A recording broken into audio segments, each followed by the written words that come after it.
Everyone, कैसे हैं आप सब। तो आज की इस वीडियो में मैं आप सभी बच्चों को क्लास 11 अकाउंटेंसी आप सभी बच्चों के पेपर में जो सवाल पूछे जाएंगे वो मैं आपको यहाँ पर बताने की कोशिश करूंगा। तो आप सभी बच्चे वीडियो को लास्ट तक बने रहिएगा। वीडियो पसंद आए वीडियो को लाइक करें, चैनल पर अगर न्यू आए तो चैनल सब्सक्राइब कर लीजिएगा, साथ में बेल आइकन के ऑप्शन पर क्लिक कर लीजिएगा ताकि इसी प्रकार हमारा जब नेक्स्ट वीडियो आएगा तो सबसे पहले नोटिफिकेशन आपको मिल सकेगा। आप सभी बच्चों को BST का पेपर, ETP का पेपर, इकोनॉमिक्स का पेपर, इंग्लिश का पेपर, सारे के सारे वीडियोस हमारे चैनल पर अपलोडेड है। अगर आपने नहीं देखा है तो जल्द से जल्द जाके देखिए और एग्जाम की अपनी तैयारी करिए। देखिए क्या है, सबसे पहला सवाल पूछा हुआ है कि वित्तीय परिणाम जानने के लिए सभी जो व्यापारिक लेन देन होने चाहिए उसके जो रिकॉर्ड करने, वर्गीकृत करना और उसे सारांशित करने का जो प्रोसेस होता है, प्रक्रिया होता है, वो क्या कहलाता है। और ये क्वेश्चन दोनों ही लैंग्वेज मिलेगा आपको, हिंदी प्लस इंग्लिश, तो कोई बच्चा को दिक्कत नहीं आना चाहिए। The process of recording, classifying and summarising all business transaction in order to know the financial result is called. इसे क्या कहा जाता है? लेखांकन, पुस्तपालन, खाता बही या इनमें से कोई भी कथन सही नहीं है। तो इसे क्या कहा जाता है? इसे हम लोग क्या कहते हैं? पुस्तपालन यानी बुक कीपिंग कहते हैं। तो ऑप्शन नंबर क्या हो जाएगा? बी नंबर इसका राइट आंसर हो जाएगा। अगला सवाल है, लाभ कमाने के लिए व्यवसाय में मालिक द्वारा जो निवेश की गई जो नकदी या फिर कह सकते हैं माल या संपत्ति को क्या कहा जाता है? यानी कैश, गुड्स और assets involve by the proprietor in the business for earning profit is called capital कहेंगे, या स्थायी संपत्ति यानी जिसे फिक्स एसेट कहते हैं, या फिर चालू संपत्ति से करंट एसेट कहते हैं, या फिर कोई भी कथन सही, नन ऑफ द दीज। क्या कहलाएगा? अगर हम लोग कोई भी बिजनेस में पैसा इन्वेस्ट करेंगे तो हमारा कैपिटल कहलाएगा यानी पूंजी कहलाएगा। तो ऑप्शन नंबर ए क्या हो जाएगा? इसका राइट आंसर हो जाएगा। फिर अगला बोला गया, the institute of chartered accountants of India was set up in, यानी जो हमारे पास भारतीय इंस्टीट्यूट ऑफ चार्टेड अकाउंटेंट है, इसकी जो स्थापना की गई थी वो वर्ष कितने में की गई थी ये बताना है। तो वर्ष 1949 में ये की गई थी। तो ऑप्शन नंबर क्या हो जाएगा? 1949 इसका राइट आंसर हो जाएगा। अगला सवाल है, तो अगला सवाल देखिए हमारे पास है कि व्यापार पे जो छूट दिया जाता है वो केवल क्रेडिट लेन देन पे ही होता है, यानी कि जो ट्रेड डिस्काउंट होता है वो सिर्फ क्या आपके पास क्रेडिट डिस्काउंट ट्रांजेक्शन पे ही मिलता है? क्या ये सभी हो सकता है? कभी कथन भी कभी सही नहीं हो सकता, इसलिए तो क्या हो जाएगा, ये कथन हमारा गलत है। तो ऑप्शन नंबर बी गलत ऑप्शन टिक कर लीजिएगा। अगला है हमारे पास, आमतौर पर जो कह सकते हैं जो लेखा जोखा या फिर कह सकते अकाउंटिंग होता है वो कब से शुरू होता है? तो ये तो हर बच्चा जानेगा कि ये ईयर के जो हमारे 1 अप्रैल मंथ रहता है उससे स्टार्ट होता है। तो 1 अप्रैल ऑफ द ईयर, यहाँ गलती लिखा हुआ है, साल के पहला क्या हो जाएगा हमारे पास? अप्रैल महीने से स्टार्ट होता है। ठीक है, ऑप्शन नंबर क्या होगा? डी नंबर हो जाएगा। और यहाँ पर 6 होना चाहिए, तो 5 लिखा हुआ क्वेश्चन में। अगला है, अचल संपत्ति में शामिल है। अचल मतलब जिसे स्थायी कहते हैं हम लोग हिंदी में। तो फिक्स एसेट क्या होगा आपके पास? जो क्लोजिंग स्टॉक है यानी अंतिम रहता, या फिर पेमेंट इन एडवांस, या फिर जो आपके पास भूमि रहेगा, या फिर ऑप्शन नंबर डी नगद रहेगा। आप बताइए, फिक्स एसेट मतलब आप पहले पैसा फंसा के उसमें रख दिया, जब चाहे पैसा कमा सकते हो उससे, तो वो क्या होगा हमारे पास? तो इसका राइट आंसर एक ही हो सकता है, वो है जमीन यानी कि भूमि। ऑप्शन नंबर क्या होगा? सी हो जाएगा। अगला सवाल है, चालू संपत्ति मतलब करंट एसेट में क्या क्या इंक्लूड कर सकते हैं? आप ख्याति, गुडविल कर सकते हैं, प्लांट कर सकते हैं, फर्नीचर, या फिर बैंक में जो नकदी यानी कैश एट बैंक, ये होगा हमारे पास। तो चालू संपत्ति में हमारे पास जो बैंक में कह सकते हैं नकदी या फिर जो कैश रहता है उसे कहा जाता है। तो ऑप्शन नंबर क्या हो जाएगा? डी नंबर इसका राइट आंसर हो जाएगा, ऑप्शन नंबर डी। अगला सवाल है, निम्नलिखित में से कौन सा व्यय नहीं है यानी खर्चा नहीं है, बेसिक एक्सपेंस नहीं है? मजदूरी खाता यानी वेजेस अकाउंट, किराए का खाता, रेंट अकाउंट, फर्नीचर मरम्मत कराना, या फिर जो फर्नीचर मरम्मत खाता है वो हमारे पास एक्सपेंस का कह सकते हैं पार्ट नहीं है, खर्च का पार्ट नहीं है। तो फर्नीचर का जो मरम्मत खाता है वो कब से पार्ट होने चला? तो हमारे पास क्या हो जाएगा? फर्नीचर अकाउंट हो जाएगा इसका right answer, option number C. अगला सवाल है, आपसे बच्चों पूछा हुआ है कि व्यवसायियों द्वारा अपने निजी उपयोग के लिए जो अहरित राशि यानी the amount drawn by businessman अपने पर्सनल यूज के लिए वो क्या कहलाता है? नगद, सैलरी, ड्राइंग्स, या फिर लोन लेना, ये कहलाता है। तो ये क्या कहलाता है? ड्राइंग्स कहलाता है। ऑप्शन नंबर क्या हो जाएगा? सी नंबर इसका सही उत्तर हो जाएगा। अगला सवाल आपसे बच्चों पूछा हुआ है, यह अवधारणा के निकट भविष्य में एक व्यवसायी उदय को बेचा या फिर परिसमाप्त नहीं किया जाएगा, यानी the concept that a business enterprise will not be sold और liquidated in the near future is known as, इसे क्या कहते हैं? मॉनेटरी यूनिट कंसेप्ट, यानी जिसे मौद्रिक इकाई की अवधारणा, गोइंग कंसर्न कंसेप्ट, या फिर मैचिंग कंसेप्ट, या फिर option number D none of the above. तो ये क्या कहलाता है बच्चों? आप सही बच्चों को बताना है। तो ये कहलाएगा हमारे पास चालू व्यवसाय की अवधारणा यानी गोइंग कंसर्न कंसेप्ट। अगला है व्यावसायिक इकाई अवधारणा में कहा गया, यानी business entity concept states that कि व्यवसायियों को उसके मालिक से अलग माना जाता है। या फिर ऑप्शन नंबर बी व्यवसायिक इकाई लाभ के लिए, या फिर ऑप्शन नंबर सी व्यवसायिक इकाई लाभ के उद्देश्य से है। देखिए ये क्वेश्चन हमारे पास दोनों ही सेम लिखा गया टाइपिंग में हिंदी में, ठीक है।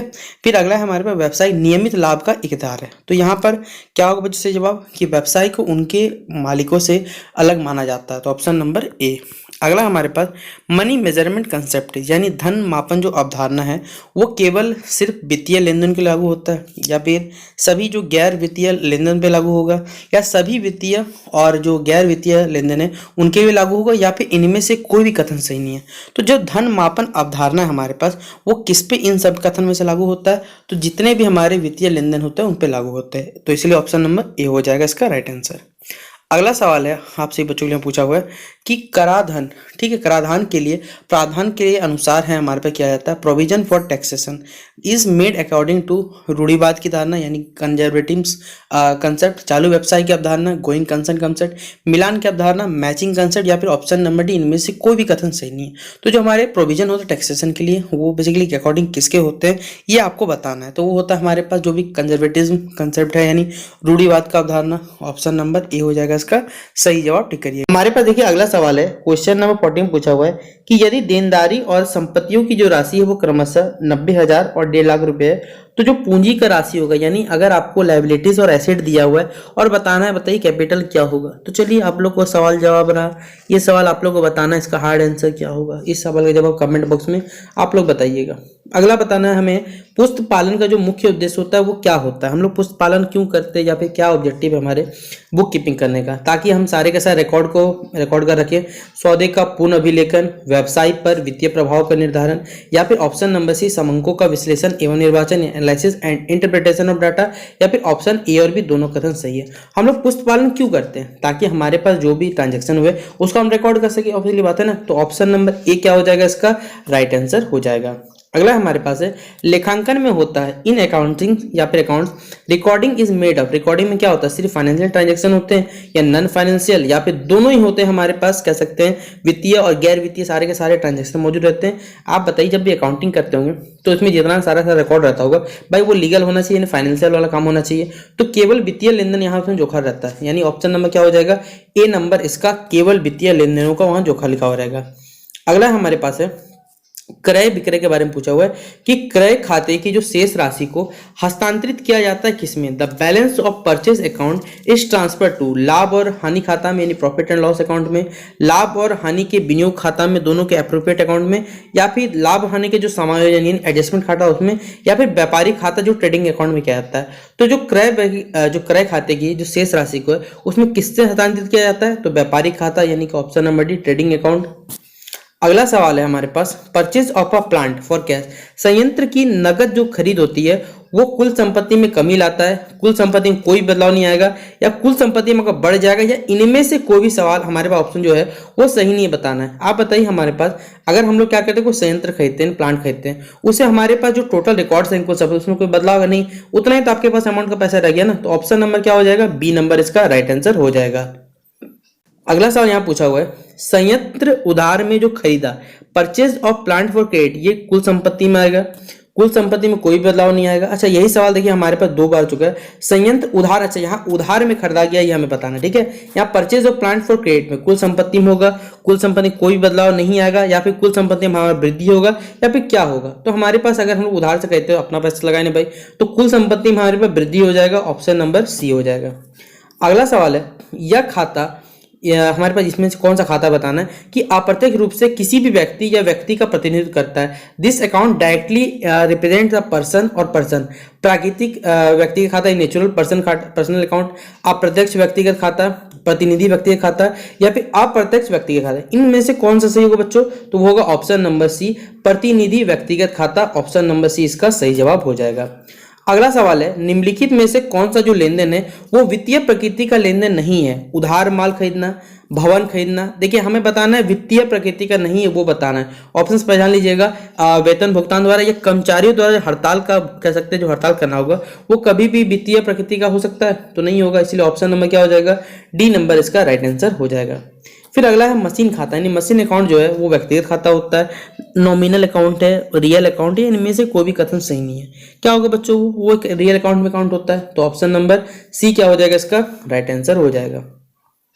अगला सवाल देखिए, फिर हमारे पास एक न्यूमेरिकल टाइप में क्वेश्चन दिया हुआ है कि 31 मार्च 2021 को 5,000 रुपये मूल्य के कह सकते हैं यहाँ पर माल का विक्रय किए जाने के बाद उसके पास 8,000 रुपये का अंतिम स्टॉक रह गया।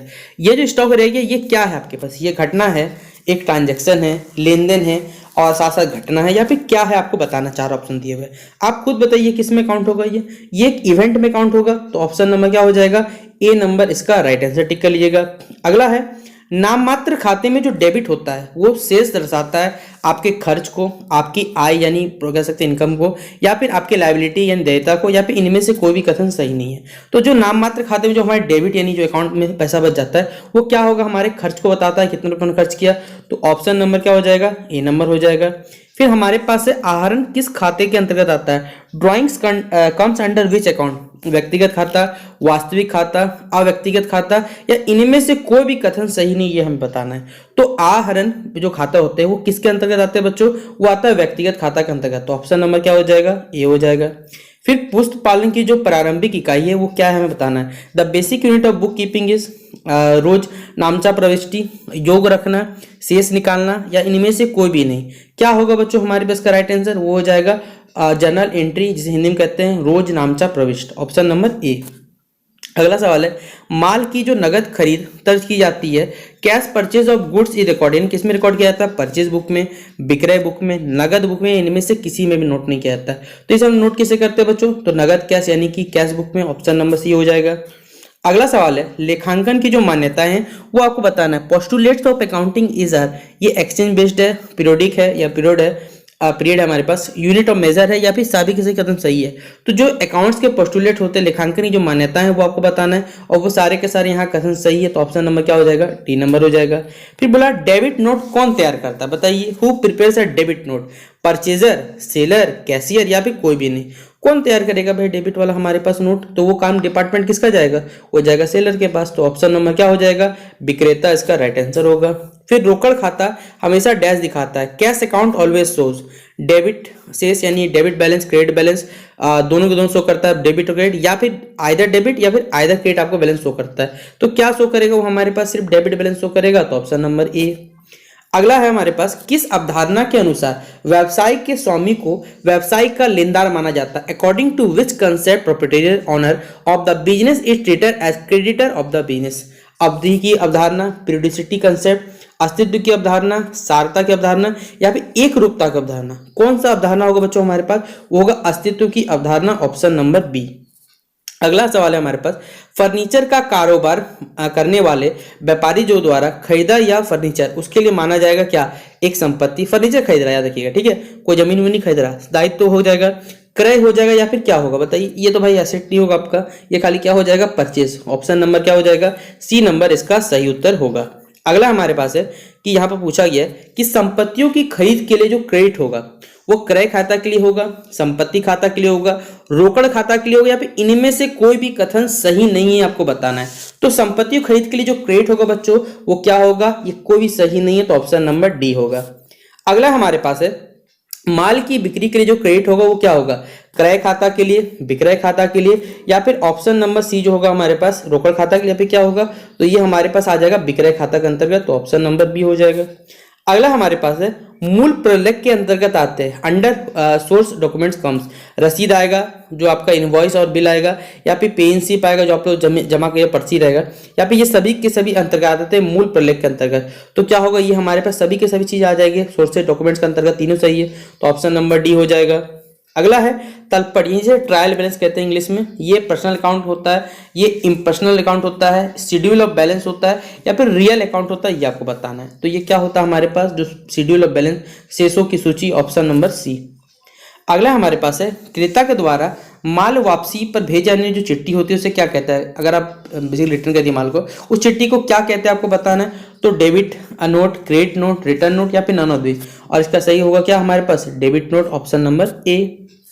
अगला सवाल आपसे बच्चों ने पूछा हुआ यहाँ पर कि निम्नलिखित में से कौन सा तलपट यानी कि जो ट्रायल बैलेंस है हमारे पास basically, which of the following is prepared on the basis of trial balance, journal, ledger यानी खाता बही, या फिर फाइनल अकाउंट, या फिर इनमें से कोई भी कथन सही नहीं। आप खुद बताइए क्या होगा हमारे पास, वो हो जाएगा हमारा फाइनल अकाउंट या फिर जिसे हम लोग अंतिम खाते कहते हैं। अगला एक देखिए न्यूमेरिकल दिया हुआ है, एक व्यवसाय की पूंजी जो है 75,000 है और दायित्व उसका कितना है 25,000 का है, तो उसके बाद टोटल परिसंपत्ति कितना होगा बताइए, यही बताना है आपको भाई। दोनों को जोड़ देना, 75 25 1 लाख होगा, और ये ऑप्शन नंबर देखिए 1 में हमारे पास राइट आंसर है। अगला हमारे पास है, तलपट के दोनों पक्षों में मिलान नहीं होता तब कौन सा खाता खोला जाता है, if the two sides of trial balance do not tally, which account is open, suspense account, personal account, real account, या फिर नन ऑफ द अबव। तो उसमें कौन सा खाता खोला जाता है बच्चों, तो वो खोला जाता है सस्पेंस अकाउंट, ऑप्शन नंबर ए। तो इसी प्रकार हमारा देखिए क्लास 11th अकाउंटेंसी का जितना इंपॉर्टेंट क्वेश्चन बनता था आपसी बच्चों के सिलेबस के अकॉर्डिंग वो मैंने डिस्कस कर दिया। अब आप लोग आराम से 2 या 3 वीडियोस आपसी बच्चों के अकाउंट्स का वीडियो बना दिया गया है, देखिए एग्जाम की तैयारी करिए और आराम से एग्जाम का पेपर देखाइएगा। मिलते हैं नेक्स्ट वीडियो पे, तब तक के लिए जय हिंद जय भारत।